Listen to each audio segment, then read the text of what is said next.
دل ایک پیالے کی طرح ہے، جتنا اللہ کی محبت سے بھرو گے، دنیا کی محبت کی گنجائش اتنی ہی کم ہوگی۔ دل کے اچھے ہونے سے پہلے آپ کو زبان کا اچھا ہونا ضروری ہے، کیونکہ لوگوں کا پہلے آپ کی زبان سے واسطہ پڑتا ہے۔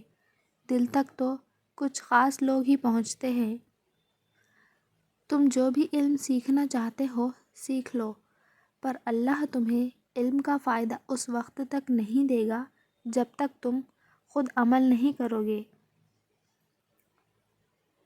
اگر کسی شخص سے تعلق کاٹ چکے ہو تو اس کے متعلق اپنی زبان بھی کاٹ دو۔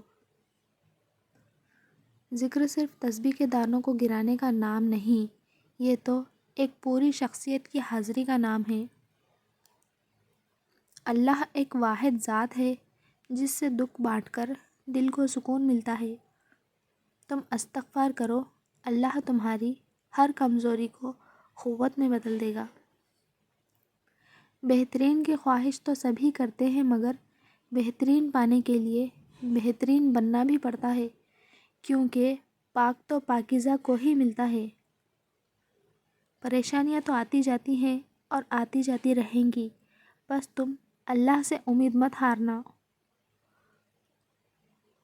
جس نے دونوں جہانوں کو سمیٹ رکھا ہے وہ تمہیں کیسے بکھرنے دے گا۔ بہت اچھے ہو کر بھی آپ ہر کسی کے لیے اچھے نہیں ہو سکتے۔ کہیں برے بنا دیے جاتے ہیں، کہیں برے ثابت کر دیے جاتے ہیں، اور زندگی کا سب سے تاریک پہلو ہی یہی ہے۔